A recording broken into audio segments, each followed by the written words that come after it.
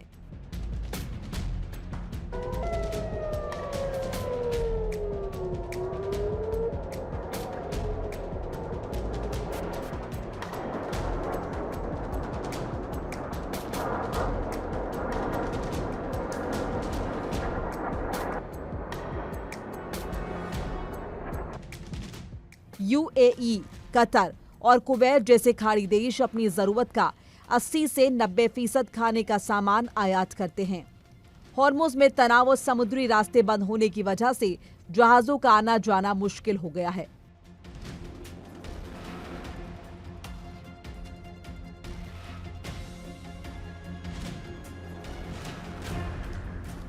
बताया जा रहा है कि खाड़ी देशों में ताजी सब्जियों, फलों और मांस की कीमतों में भारी उछाल आया है। वहीं सब्जी और मांस की कीमतें 30% से 50% तक बढ़ गई हैं। कुछ जगहों पर तो डिब्बा बंद भोजन और अनाज की जमाखोरी शुरू हो गई है। रिफाइनरीज और पाइपलाइंस पर हमलों की वजह से स्थानीय स्तर पर भी ईंधन की कमी हो गई है, जिससे पेट्रोल की कीमतों में उछाल आया है। खाड़ी क्षेत्र में आने वाले जहाजों का युद्ध जोखिम बीमा कई गुना बढ़ गया है, जिसका सीधा असर सामानों की कीमतों पर पड़ रहा है। दुबई और कतर जैसे वैश्विक पर्यटन केंद्रों में उड़ानें रद्द होने और हवाई क्षेत्र बंद होने से टिकटों के दाम 3 से 4 गुना बढ़ गए हैं। होटल और सर्विस सेक्टर में मंदी के बावजूद लॉजिस्टिक्स की कमी के कारण सेवाओं की लागत महंगी हो गई है। युद्ध के सीधे खतरे वाले इलाकों से लोग सुरक्षित क्षेत्रों की ओर जा रहे हैं, जिससे वहां किराए में अचानक बढ़ोतरी हुई है। खाड़ी देशों में लाखों लोग दूसरे देशों से आकर काम करते हैं। महंगाई बढ़ने से उनकी बचत कम हो गई है। कई कंपनियां आर्थिक दबाव की वजह से वेतन में कटौती या छटनी कर रही हैं। साफ है, खाड़ी देशों को इस युद्ध में अपना बहुत कुछ गंवाना पड़ा है। सवाल यह है कि क्या ये देश एकजुट होकर ईरान के खिलाफ कार्रवाई करेंगे या ईरान अमेरिका संघर्ष का कोई शांतिपूर्ण हल निकल पाएगा।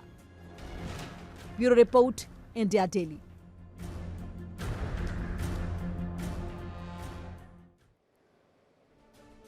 और अब खबर आपको ईरान से जुड़ी हुई बताते हैं, जहां ईरान में एक साथ कई जगहों पर हमले किए गए हैं। तेहरान में, इस्फहान में, करज में धमाकों की आवाज सुनाई गई है।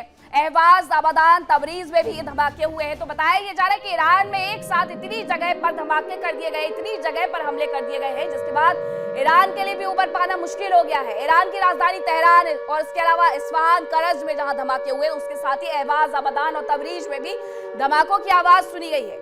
ईरान के कुम और इराक में भी धमाके सुने गए हैं। उसकी तस्वीरें भी सामने आई हैं कि किस तरीके से लोग यहाँ पर अपनी जान बचाने के लिए भागते हुए नजर आ रहे हैं। और ये जगह जगह पर सिर्फ और सिर्फ आग की तस्वीरें निकल करके सामने आ रही है, जिसमें लोग दौड़ करके अपनी जान भी बचा रहे हैं कि कहीं इस विस्फोट में वो भी इसकी चपेट में ना आ जाए।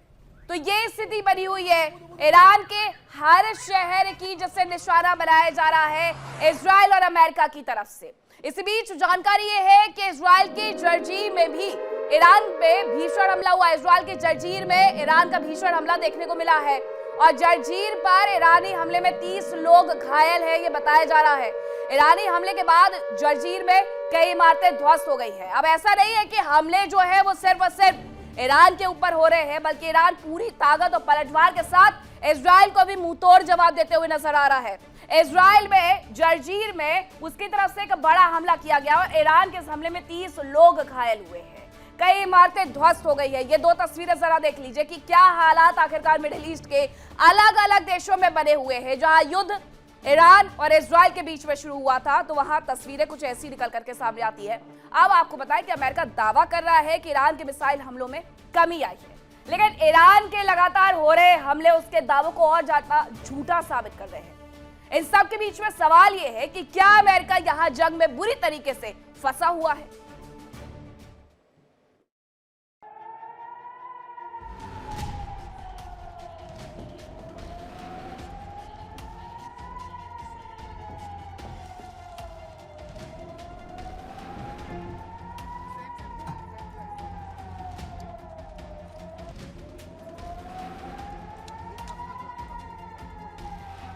क्या अमेरिका और इजराइल इस बार ईरान की ताकत का अंदाजा लगाने में नाकाम साबित हुए? क्या ईरान के मिसाइल पार और मिसाइलों की तादाद की जानकारी जुटाने में मोसाद और CIA नाकाम रहे?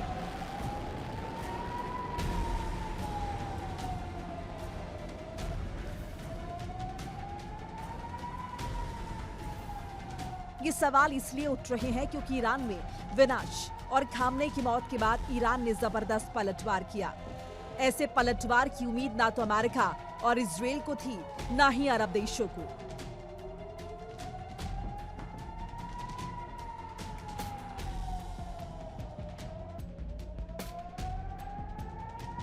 तो क्या ईरान पर हमला करके अमेरिका फंस गया है?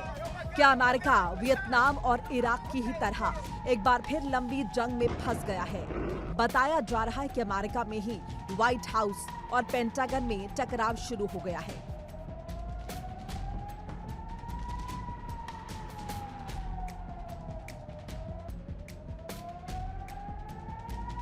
जहां व्हाइट हाउस का दावा है कि ईरान को जल्द ही काबू कर लिया जाएगा और अगर ऐसा नहीं होता है तो लंबी जंग के लिए अमेरिका तैयार है। दूसरी ओर पेंटागन का कहना है कि यह युद्ध लंबा चल सकता है। अधिकारियों का दावा है कि तैयारी केवल प्रीएम्प्टिव स्ट्राइक के लिए थी।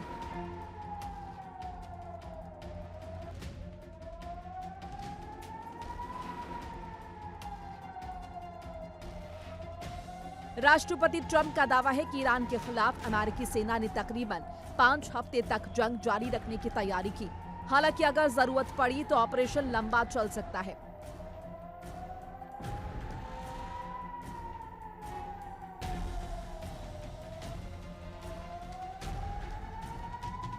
ट्रंप ने कहा कि अमेरिका अभी भी ईरान में बड़े स्तर पर सैन्य कार्रवाई कर रहा है। उन्होंने कहा कि इस ऑपरेशन के लक्ष्य बिल्कुल साफ है। पहला, ईरान की मिसाइल क्षमता को पूरी तरह खत्म करना। दूसरा, ईरान की नौसेना को तबाह करना। और तीसरा, ईरान को कभी भी परमाणु हथियार हासिल न करने देना। ट्रंप के मुताबिक ईरान का मिसाइल कार्यक्रम असल में उसके परमाणु हथियार बनाने की योजना की सुरक्षा के लिए था। उन्होंने कहा कि अगर ईरान के पास परमाणु हथियार और लंबी दूरी की मिसाइल्स होती हैं, तो वो मध्य पूर्व और अमेरिका के लिए खतरा बन जाता है।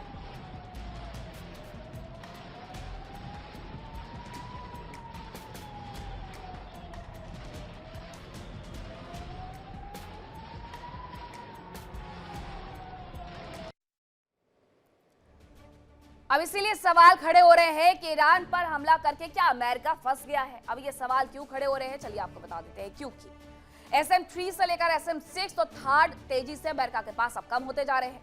अमेरिका में इंटरसेप्टर मिसाइलों की कमी देखी गई है। अमेरिकी डिफेंस स्टॉक तेजी से घट रहे हैं। अमेरिकी एयर डिफेंस पर भारी दबाव देखने को मिल रहा है और लगातार हमलों से सिस्टम ओवरलोड हो गया है, जिसकी वजह से सप्लाई चेन पर भी गंभीर असर देखने को मिल रहा है। नई मिसाइल बनाने में 3 साल का समय लगेगा। हाईटेक मिसाइलों के लिए जरूरी माइक्रोचिप्स की कमी हो गई है। हथियारों की संख्या के मामले में ईरान अमेरिका को चुनौती देते हुए नजर आ रहा है। लंबा संघर्ष अमेरिकी कमजोरी को लगातार उजागर भी कर रहा है। इसीलिए यह कहा जाता है कि अमेरिका क्या लंबे वक्त तक किसी जंगे मैदान में टिक सकता है। इसीलिए यह कहा जा रहा है कि अमेरिका ने क्या बड़ी गलती कर दी है। अब खबर यह भी है कि ईरान जंग के बीच में अमेरिका में भी दहलाने वाली तस्वीरें सामने आ रही है। अमेरिका दहला हुआ नजर आ रहा है। ईरान जंग के बीच में अमेरिका में क्या कुछ हुआ है, चलिए वो आपको बता देते हैं। तस्वीरें सामने आई है मिशिगन से। मिशिगन में यहूदी प्रार्थना स्थल पर लगातार हमला किया गया। जोरदार हमला हुआ, जिसकी वजह से बम से भरी हुई एक कार लेकर के हमलावर घुस जाता है। सुरक्षा कर्मियों की गोलीबारी में हालांकि वो ढेर हो जाता है। राष्ट्रपति ट्रंप ने मिशिगन हमले की निंदा भी कर दी है। ये तस्वीरें हम आपको दिखा देते हैं। ये अमेरिका की ही मिशिगन की तस्वीरें हैं, जहां पर ये सब कुछ हुआ है। किस तरीके से हमले की वजह से यहाँ विस्फोट वाले हालात हुए हैं। सुरक्षा कर्मियों ने गोलीबारी की, हमलावर उसमें ढेर हुआ, लेकिन उसने एक बड़ा नुकसान पहुंचाने की कोशिश मिशिगन में यहूदी प्रार्थना स्थल पर की। और ये सब कुछ जो हो रहा है वो ईरान पर हुए हमले का बदला है जो कि लिया जा रहा है। हालांकि अमेरिकी राष्ट्रपति डोनाल्ड ट्रंप इसकी भरपूर निंदा करते हुए नजर आ रहे हैं, लेकिन लोगों के मन में जो नाराजगी है इसकी वजह से उसका क्या?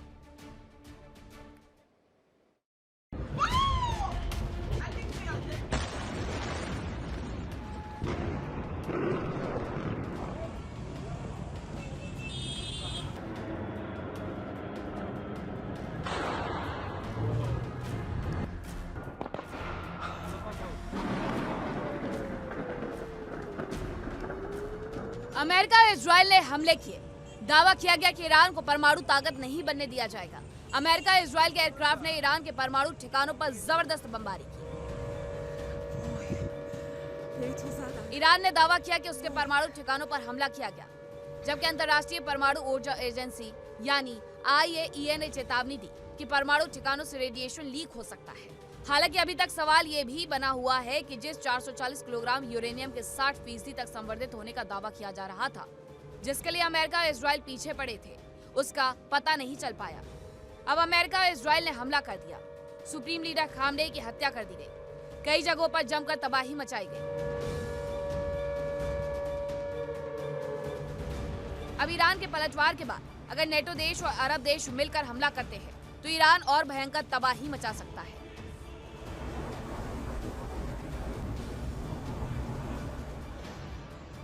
IAEA ने दावा किया था कि ईरान के पास 60% तक संवर्धित करीब 440 किलोग्राम यूरेनियम है, जिससे 10 परमाणु बम बनाए जा सकते हैं और बम बनाने के लिए जरूरी 90% तक संवर्धन का स्तर ले जाने में ज्यादा वक्त नहीं लगेगा।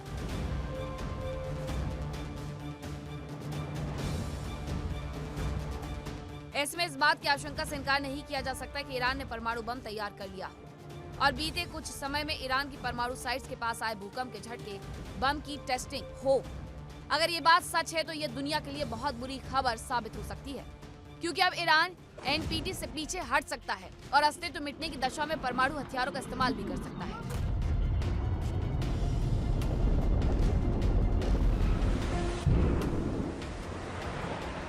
ईरान के विरोध में America, Israel, France, Britain, Germany और खाड़ी देश है, जबकि समर्थन में रूस, चीन और उत्तर कोरिया है।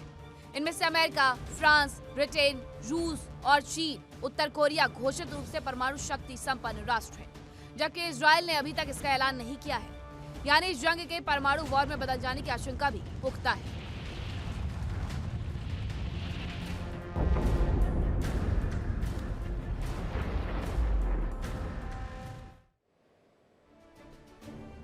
अब आखिरकार ईरान अमेरिका के लिए एक बड़ी चुनौती क्यों है वो मैं आपको बता देती हूं। सबसे पहले अगर हम बात करें तो भौगोलिक और सैन्य देखना होगा कि आखिरकार अमेरिका उस लिहाज से परिपूर्ण है या नहीं है। अब ईरान की सेना गुरिल्ला युद्ध में माहिर मानी जाती है। सालों तक जमीनी ऑपरेशन ये चला सकते हैं। गोला बारूद की सप्लाई सबसे बड़ी चुनौती है अमेरिका के लिए। अमेरिकी अर्थव्यवस्था पर इसका बड़ा बोझ पड़ सकता है और पड़ भी रहा है। अब IRGC से जंग के क्या मायने होंगे? अनुशासित तो विचारधारा से प्रेरित है, क्योंकि IRGC पारंपरिक जंग की जगह गुरिल्ला युद्ध के लिए ये हमेशा तत्पर रहते हैं, तैयार रहते हैं। इनके पास प्रॉक्सी संगठन भी है और ये प्रॉक्सी संगठन अमेरिकी बेस पर बड़े हमले कर सकते हैं। वैश्विक स्तर पर यह युद्ध फैल सकता है और ऐसी तस्वीरें, ऐसी बानगी बार बार बताती भी है कि यह युद्ध मिडिल ईस्ट की सब कुछ तबाही मचाने के बाद कई और देशों को भी अपनी चपेट में ले सकता है। राजनीतिक और घरेलू मुश्किलें क्या है? अमेरिकी लोग जमीनी जंग नहीं चाहते हैं और उन्हें इसका कोई भी आइडिया नहीं है। ट्रंप प्रशासन पर सियासी दबाव भी बढ़ सकता है। तो ये पूरी मिडिल ईस्ट की तस्वीरें हैं और ये अमेरिका की दिक्कतें हैं।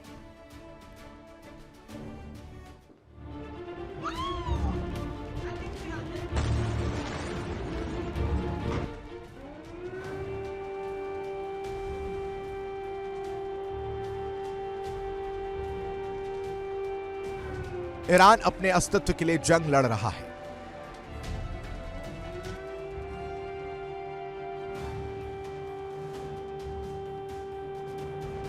उसके सामने सवाल है कि या तो वो सब कुछ लुटाकर अपना अस्तित्व बचा ले या अपना आत्मसम्मान गंवाकर जिंदा रहे और ईरान ने जंग लड़ने का फैसला किया।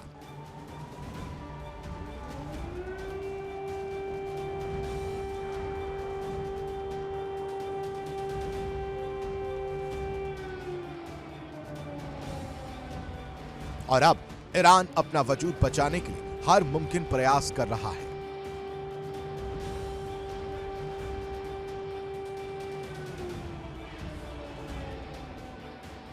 ईरान के प्रयास कामयाब होते दिख भी रहे हैं तो क्या अमेरिका अरब वर्ल्ड्स में एक और लंबी जंग में फंस गया है? ऐसा इसलिए कहा जा रहा है क्योंकि ईरान के सस्ते ड्रोन अमेरिका की महंगी मिसाइलों के शिकार भले ही बन रहे हों, लेकिन इससे अमेरिका को जबरदस्त नुकसान भी हो रहा है। अमेरिका के एयर डिफेंस सिस्टम खाली होते जा रहे हैं।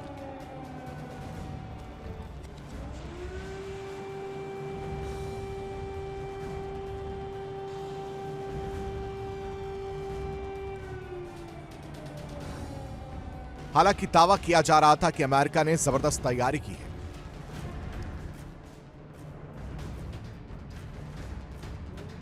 मिडिल ईस्ट में मौजूद एयरबेस पर थाड और पैट्रियट एयर डिफेंस सिस्टम तैनात किए गए, लेकिन जंग की शुरुआत के साथ ही हालात खराब हो रहे हैं।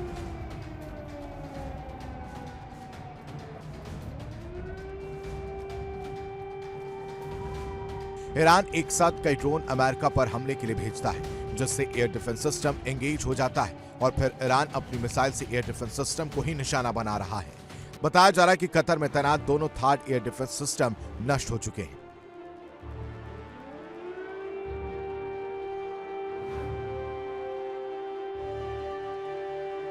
ईरान अमेरिका के रडार सिस्टम को भी निशाना बना रहा है, जिससे अब अमेरिका के लिए ईरान की मिसाइलों को इंटरसेप्ट करना मुश्किल हो रहा है।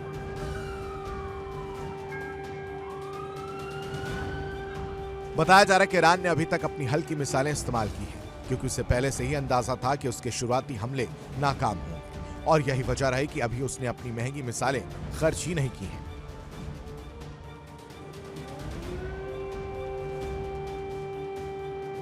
उधर अमेरिका के पास हथियारों की कमी हो रही है। पेंटागन ने भी ट्रंप को साफ कह दिया है कि अमेरिका के लिए लंबी जंग लड़ना मुश्किल हो सकता है।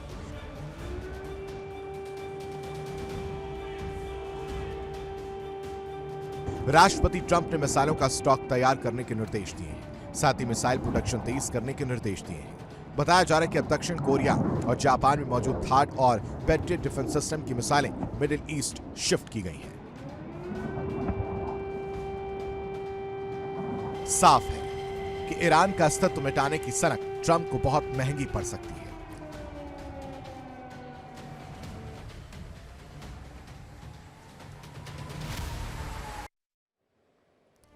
ऐसा नहीं है कि युद्ध में उतरने से पहले अमेरिका ने कोई तैयारी नहीं की थी, तैयारी की थी। अब आपको अमेरिका की बेहद खतरनाक मिसाइल्स के बारे में बताते हैं।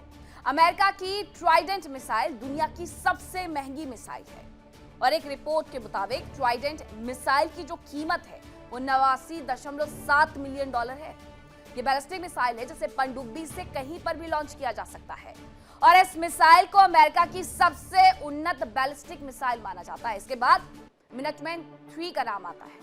ये अमेरिका की प्रमुख अंतर महाद्वीपीय बैलिस्टिक मिसाइल यानी ICBM है, जो जमीन आधारित साइलों से प्रक्षेपित की जाती है और ये 3 चरण वाली ठोस ईंधन वाली मिसाइल है जो 9,600 किलोमीटर से अधिक की दूरी को तय कर सकती है। परमाणु हथियार भी ले जा सकती है और 1970 में इसने सेवाएं देना शुरू किया था। ये सेवा में है 1970 से।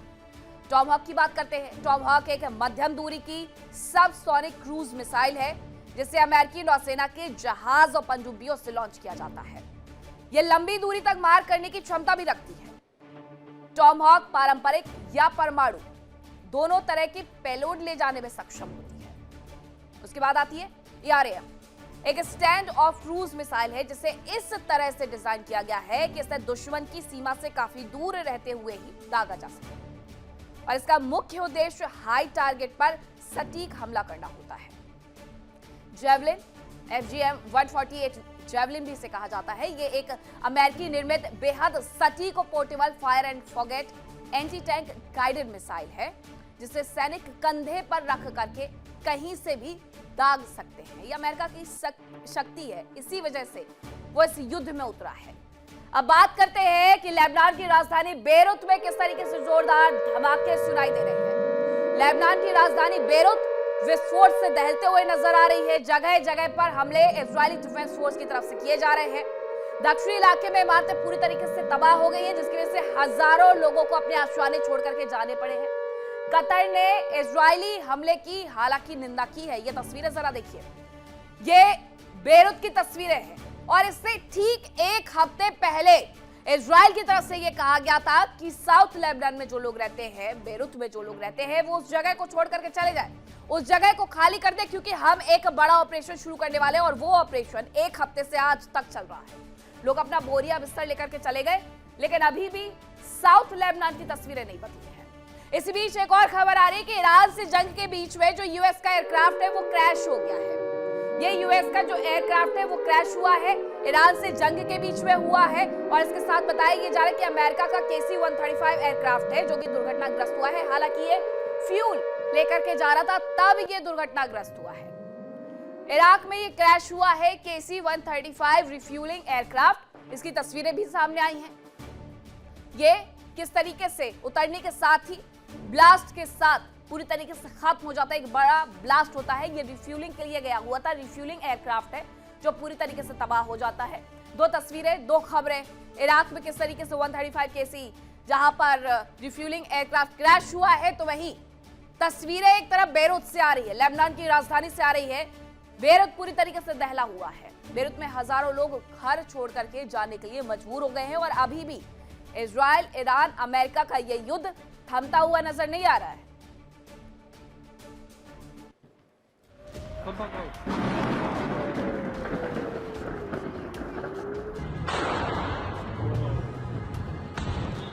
कहते हैं कि एक जैसी मुसीबतें लोगों को एक कर देती है। कुछ ऐसे ही हालात फिलहाल अरब वर्ल्ड में दिख रहे हैं। ईरान की मिसाइलें बिना किसी भेदभाव के अरब देशों में समान रूप से तबाही मचा रही है।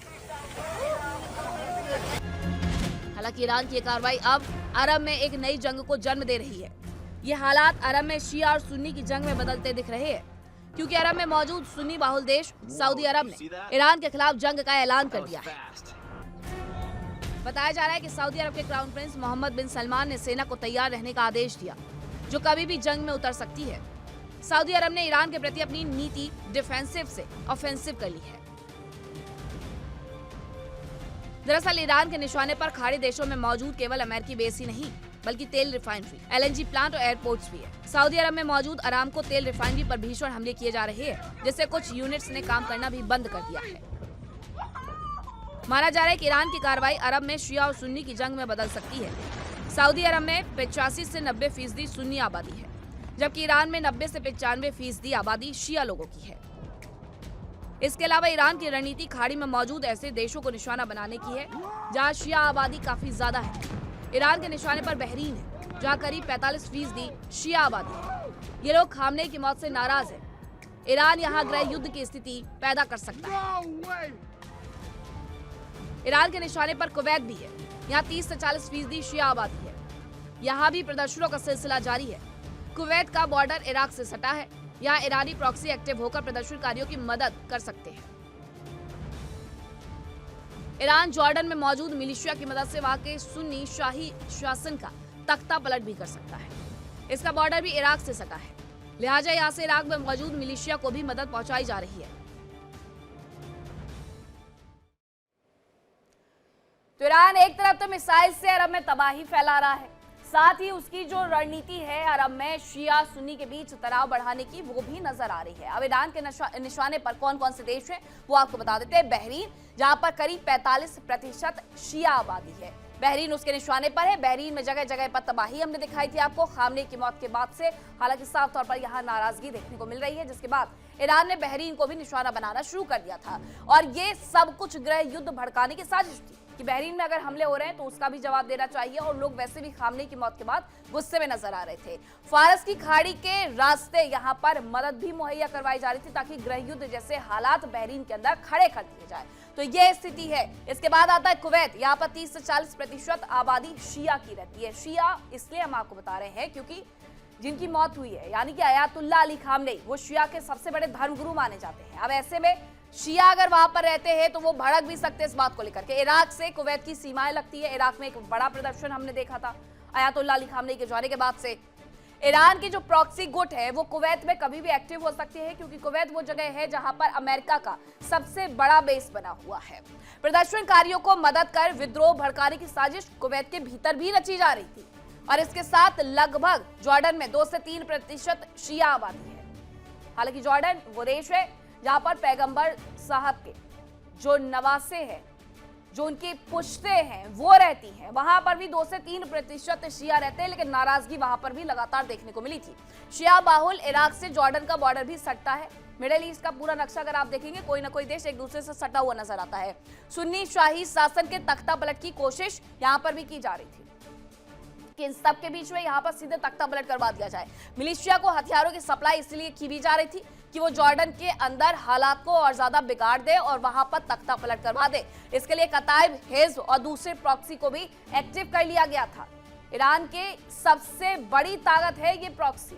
तो इस तरीके से ये शिया वर्सेस सुन्नी की लड़ाई इन सब के बीच में शुरू हो गई थी। एक पर्दे के पीछे पूरा खेल चल रहा था। आपको एक रिपोर्ट दिखाते हैं और समझाते हैं कि आखिरकार किस तरीके से यहाँ पर युद्ध भड़काने की, गृह युद्ध भड़काने की कोशिशें की जा रही थी।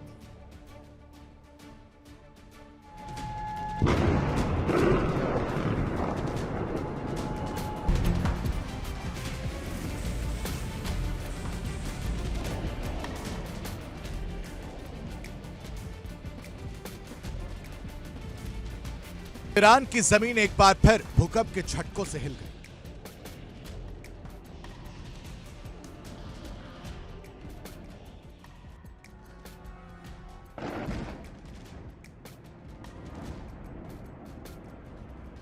बताया जा रहा है कि ईरान के बंदर अब्बास पोर्ट के करीब पश्चिमी में भूकंप के झटके महसूस किए गए।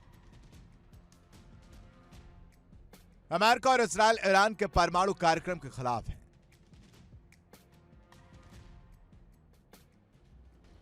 पिछले साल हुई जंग में ईरान की न्यूक्लियर फैसिलिटी पर हमले किए गए थे।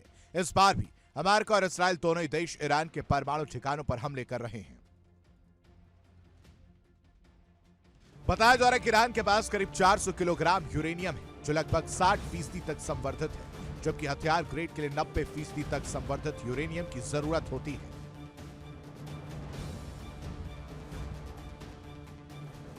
माना जा रहा है कि ईरान को 60% से 90% तक संवर्धन का स्तर ले जाने में ज्यादा समय नहीं लगेगा, यानी ईरान जल्द ही परमाणु हथियार बना सकता है।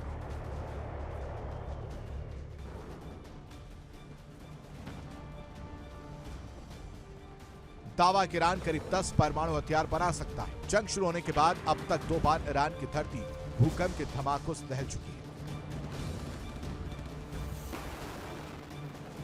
इससे पहले ईरान के गेराश रीजन में भूकंप आया था। वहां भी भूकंप की तीव्रता 4.3 बताई गई थी, और इस बार बंदर अब्बास पोर्ट के पश्चिम में आए भूकंप की तीव्रता 4.1 बताई जा रही है। ईरान के पास यूरेनियम है, संवर्धन का स्तर लगभग पर्याप्त है।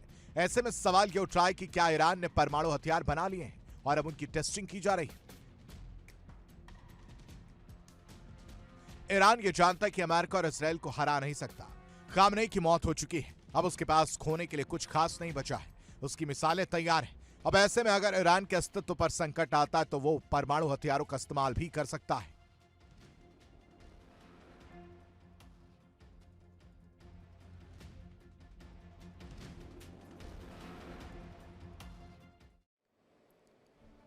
ईरान ने परमाणु हथियार बना लिए हैं, ये बार बार सवाल खड़े होते हैं, लेकिन ईरान और अमेरिका के जंग के अब परमाणु युद्ध में बदलने के आसार पूरे तरीके से दिखाई दे रहे हैं। क्यों, आइए आपको बता देते हैं कि हम ऐसा आखिरकार क्यों कह रहे हैं। जंग में अमेरिका या इजराइल को हराना लगभग नामुमकिन है। किसके लिए? ईरान के लिए। इसीलिए वो बार बार ऐसे परीक्षण कर रहा है, जिसके बाद ये शक पैदा हो जाता है कि क्या उसने परमाणु हथियार बना लिए हैं। ईरान के पास 60% संवर्धित करीब 400 किलो यूरेनियम है, और ये आईएईए भी नहीं जानता कि इन्होंने ये संवर्धित यूरेनियम कहां पर छिपा करके रखा हुआ है। संवर्धित यूरेनियम से छोटे टैक्टिकल वेपन बनाना संभव है। 60% से 90 तक ही ले जाना है, जो कि एक बड़ी बात नहीं है। 60% तक पहुंचना बड़ी बात थी। ईरान ने 2 हफ्ते में बम बनाने का दावा भी किया था, और इस सब के बीच में 2 4.3 तीव्रता के भूकंप जो कि मैन मेड थे वो वहां पर दर्ज भी किए गए थे। जंग में तबाह ईरान के पास अब खोने के लिए कुछ नहीं रह गया है, इसलिए हो सकता है कि वो आने वाले वक्त में सीधे परमाणु बम का इस्तेमाल करे। आखिरी विकल्प के तौर पर उसके पास बस यही बचता है कि परमाणु हमले करे और अपना बदला ले। लेकिन क्या वो ये करेगा? ईरान के गैराज में भूकंप से एटमी परीक्षण की अटकलें और ज्यादा तेज हो गई थी। वही ये जगह है गैराज जहां पर 4.3 तीव्रता का भूकंप नोटिस किया गया था। अब आपको एक रिपोर्ट दिखाते हैं और समझाते हैं कि बार बार ये सवालिया निशान आखिरकार क्यों लगते हैं, क्यों ये कहा जाता है कि ईरान ने जो तैयारी है वो परमाणु बम वाली कर ली है, उसने परमाणु परीक्षण कर लिया है और अमेरिका और इजराइल इसी बात के लिए तो जंग कर रहा था। यानी ईरान इन्हें पीछे छोड़ करके कहीं आगे निकल चुका है।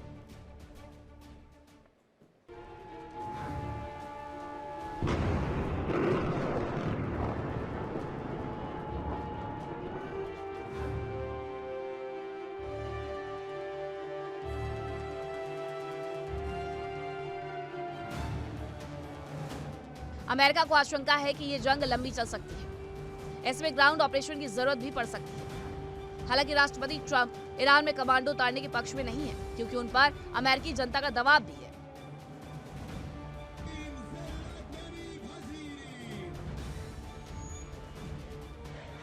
माना जा रहा है कि अमेरिका ईरान में लीबिया वाला फॉर्मूला अपना सकता है, यानी ईरान में कुर्दों का इस्तेमाल किया जा सकता है। पहले उम्मीद थी कि अमेरिकी कमांडो ऑपरेशन करेंगे और कुर्द लड़ाके उनके गाइड के रूप में काम करेंगे। ईरान ने चेतावनी दी थी कि अगर एक भी मिसाइल दागी गई तो इजराइल तबाह कर दिया जाएगा। जंग में फिलहाल ईरान अपनी बात को पूरा भी कर रहा है। इजराइल पर ईरान के ड्रोन और मिसाइलें जबरदस्त तबाही मचा रही हैं। इस बीच खबर है कि ईरान ने इजराइल पर क्लस्टर बम का इस्तेमाल किया। इसे ईरान के जंग लड़ने के तरीके से बड़ा बदलाव माना जा रहा है। इजराइल के अधिकारियों का कहना है कि ईरान ने क्लस्टर बम वाली बैलिस्टिक मिसाइल्स इजराइल पर दागी है। ये पहला मौका है जब जंग में ऐसे हथियारों का इस्तेमाल किया गया। दरअसल क्लस्टर बम मॉडर्न विस्फोटक हथियारों में सबसे विवादित हथियार माना जाता है। इनकी खासियत होती है कि क्लस्टर बम एक बार में ही दर्जन छोटे बमों को बड़े इलाके में फैला सकते हैं। इजराइल के अधिकारियों का कहना है कि कुछ ईरानी क्लस्टर बम मिसाइल वॉरहेड हवा में छोड़ सकते हैं। ये कई किलोमीटर तक खतरनाक टुकड़ों में तब्दील होकर फैल सकते हैं। एक्सपर्ट्स ने चेतावनी दी कि इन हथियारों से जंग का माहौल बदल सकता है। ये एक जगह विस्फोट करने की बजाय बड़े इलाके में फैल सकते हैं। इससे आम लोगों के जीवन पर खतरा बढ़ जाता है। बताया जा रहा है कि ये बम लंबे वक्त तक फटते नहीं हैं, लेकिन ये बेहद खतरनाक है। हालांकि सवाल यह है कि ये सिर्फ सैन्य खतरा नहीं, बल्कि ईरान ने ये काबिलियत कैसे विकसित की। इजराइल ने इसे लेकर रूस और चीन पर सवाल उठाए हैं। बताया जा रहा है कि ईरान की एक मिसाइल का वॉरहेड जमीन पर गिरने से करीब 4 से 7 किलोमीटर पहले ही फट गया, जिससे करीब 20 छोटे छोटे बम बिखर गए। ये सभी जमीन पर 5 से 8 किलोमीटर के दायरे में फैल गए। एक बम तेल अवीव के दक्षिण के अजोर शहर में एक घर पर गिरा। इस टक्कर से बिल्डिंग को नुकसान पहुंचा। इसके अलावा क्लस्टर बम ले जा रही ईरान की बैलिस्टिक मिसाइल तेल अवीव के पास गिरी। इससे कम से कम 12 लोग घायल हो गए। खबरों के मुताबिक अब तक ईरान के हमलों में इजराइल में कम से कम 11 लोग मारे गए। इनमें 11,000 लोग घायल हैं। इजराइल का कहना है कि क्लस्टर वॉरहेड्स के इस्तेमाल से ऑपरेशनल तौर पर चुनौती आई है। ये हथियार शहरी इलाकों के लिए खतरा बने हुए हैं। इन्हें रोकना मुश्किल है।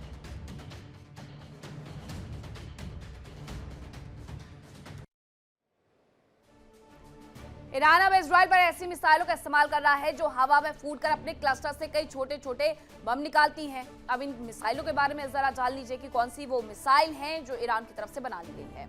ये मिसाइल हवा में खुल करके छोटे छोटे बम छोड़ देती हैं और हर छोटे बम के पास करीब 7 किलोग्राम विस्फोटक होता है। साल 2008 से लेकर के 100 से ज्यादा देशों के बीच में एक समझौता हुआ था। समझौता ये था कि क्लस्टर हथियारों के इस्तेमाल और प्रोडक्शन पर पूरी तरीके से रोक रहेगी, लेकिन इस समझौते में यूएस, इजराइल और ईरान बाहर था, यानी वही देश जो इस वक्त युद्ध में है। रूस ने यूक्रेन पर क्लस्टर बम का इस्तेमाल किया था, जबकि वो इसमें शामिल भी था। और ये क्लस्टर बम वही है कि वो वक्त वक्त पर फटते रहते हैं। ऐसा नहीं है कि जिस जगह पर जिस वक्त पर ये गिरे हैं उस वक्त पर ये फट जाएंगे, और ये सबसे ज्यादा तबाही लाने वाले होते हैं। द्वितीय विश्व युद्ध के दौरान कई ऐसे क्लस्टर बम हवा में गिराए गए थे, जिसके बाद वो जमीन पर पहुंचने के बाद फटे ही नहीं और उन्हें अभी तक रिकवर किया जाता है कि वो एक्टिव है, कभी भी फट सकते हैं लेकिन फटे नहीं है, इसलिए उन्हें रिकवर करके डिफ्यूज किया जाता है। लेकिन यही स्थिति अब यूएस, इजराइल और ईरान के युद्ध में देखने को मिलने लगी है, जहां ईरान ने ऐसी मिसाइलों का इस्तेमाल करके क्लस्टर बम को गिराना शुरू कर दिया है, जो आने वाले वक्त में इजराइल के लिए एक बड़ा सबक लेकर के आएंगे।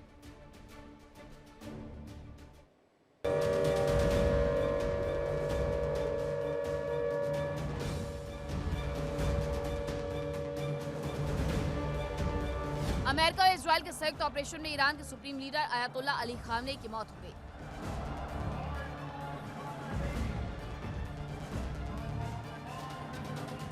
लेकिन सवाल ये उठता है कि आखिर अमेरिका और इजराइल का ये ऑपरेशन इतना सटीक कैसे रहा। खबरों के अनुसार अमेरिका की इंटेलिजेंस एजेंसी CIA और इजराइल की इंटेलिजेंस एजेंसी मोसाद काफी समय से खामनेई की लोकेशन ट्रेस कर रही थी और सटीक जानकारी मिलते ही हमला किया गया, जिसमें खामनेई समेत कई टॉप कमांडर और नेता मारे गए। अमेरिकी मीडिया के मुताबिक CIA महीनों से खामनेई पर नजर रख रही थी और उन्हें उनकी कामकाज के हर पैटर्न के बारे में सटीक जानकारी पता चल गई थी।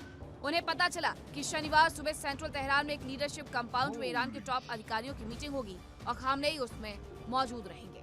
मीडिया में छपी खबरों के मुताबिक इजरायली मिलिट्री अधिकारियों ने कहा कि खामनेई 7 वरिष्ठ ईरानी सिक्योरिटी लीडर्स और उनके परिवार के 10 से ज्यादा सदस्यों, करीब साथियों के साथ करीब 60 सेकंड के अंदर लगभग एक साथ हुए हमलों में मारे गए। बताया जा रहा है कि हमले की तेजी और सटीकता अमेरिका और इजराइल के बीच गहरी इंटेलिजेंस शेयरिंग को दिखाती है।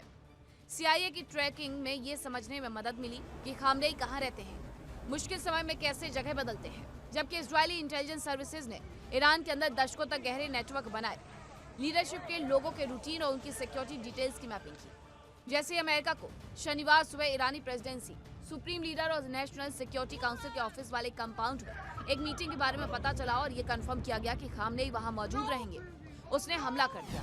खास बात यह रही कि ये हमले दिन के उजाले में किए गए, जबकि ईरान को रात में हमले की आशंका थी। वो दिन में हुए हमलों के लिए उतना अलर्ट नहीं था और यही वजह रही कि उसके कुछ हरकत करने से पहले ही अमेरिका और इजराइल ने अपना सबसे बड़ा टारगेट हासिल कर लिया।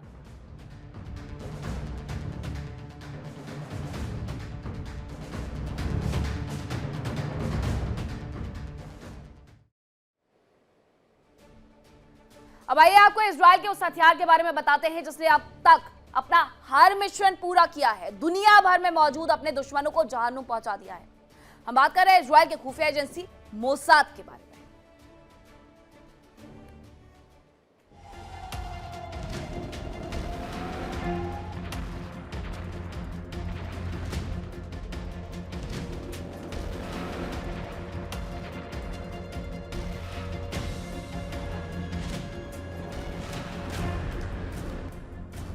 'अमेरिका और इजराइल ने ईरान में बेहद सफल ऑपरेशन किया। ज्वाइंट ऑपरेशन में दोनों देशों की सेनाओं ने महज कुछ ही मिनटों में ईरान के supreme leader Ayatollah Ali Khamenei का खात्मा कर दिया।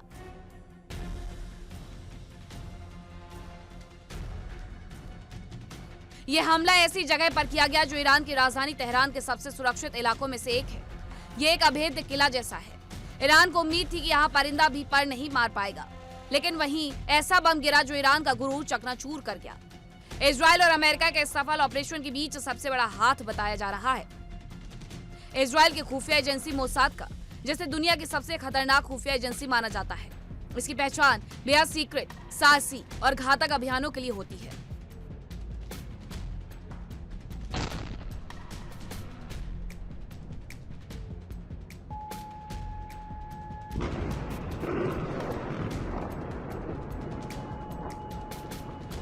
दिसंबर 1949 में मोसाद की स्थापना की गई। इसके बाद से इजराइल की खुफिया एजेंसी ने कई शानदार मिशन को अंजाम दिया।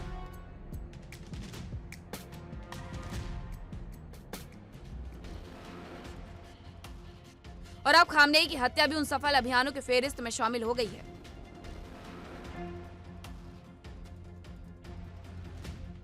कहते हैं मोसाद के जासूस क्या कर रहे होते हैं, ये या तो वो खुद जानते हैं या फिर सिर्फ भगवान ही पता कर सकता है। उसके जासूसों की ट्रेनिंग शानदार होती है। वो शारीरिक और मानसिक रूप से चुस्त और देश के प्रति सच्ची श्रद्धा से भरे होते हैं। अपने सफल और शानदार ऑपरेशन की वजह से मोसाद को एक किलिंग मशीन भी कहा जाता है। वो अपने लिए सूचना जुटाने में साम दाम दंड भेद हर तरीका अपनाता है।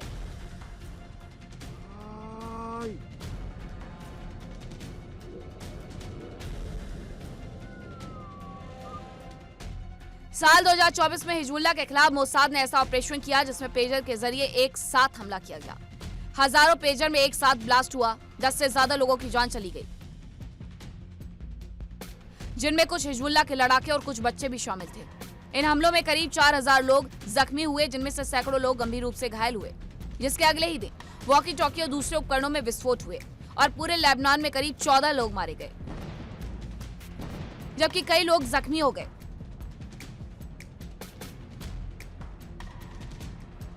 कह सकते हैं कि मोसाद बेहद खुफिया रूप से काम करने वाली एजेंसी है, जिसकी हिटलिस्ट में जो आया उसका अंत तय है, फिर चाहे उसमें कितना भी समय या पैसा लगे।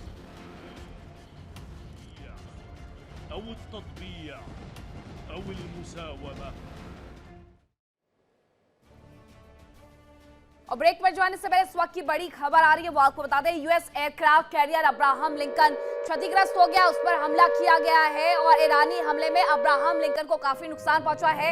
यूएस अब्राहम लिंकन, आपको याद होगा, एयरक्राफ्ट कैरियर पहले से ही वहां पर पहुंचा दिया गया था, ये अब क्षतिग्रस्त हुआ है। ईरानी हमले में अब्राहम लिंकन को नुकसान हुआ है और इससे सीधे सीधे ये बताया जा रहा है कि इस पर मिसाइलें दागी गई, ड्रोन का इस्तेमाल किया गया और जैसा एआई वीडियो बना करके ईरान की तरफ से कहा जा रहा था कि हम अपनी मिसाइल से, अपने ड्रोन हमलों से अब्राहम लिंकन को डुबो देंगे। उसने भाई क्या तस्वीर जरा देखिए, ये तस्वीरें भी सामने आ गई कि अब्राहम लिंकन को किस तरीके से यहाँ पर नुकसान पहुंचाया गया है। आसमान में आपको सिर्फ और सिर्फ ड्रोन और मिसाइलें नजर आएंगी, जिसकी वजह से इसे निशाना बनाया गया है।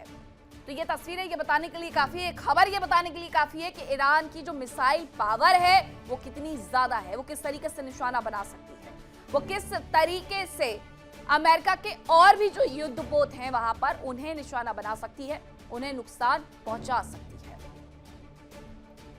तो ये अब्राहम लिंकन पर सिर्फ नुकसान नहीं था, ये इसके साथ साथ बाकी युद्धपोतों के लिए भी एक तबाही भरा संदेश था कि अमेरिका पीछे हट जाए, वरना अब्राहम लिंकन की तरह ही बाकियों का हाल भी किया जाएगा। विस्फोट में आज के लिए इतना ही, कल फिर होगी मुलाकात कुछ नई खबरों के साथ। रुक रहे छोटे से ब्रेक के लिए, कहीं मत जाइएगा। इंडिया डेली अब आपको स्मार्ट टीवी पर भी मौजूद है। इंडिया डेली 24/7 इन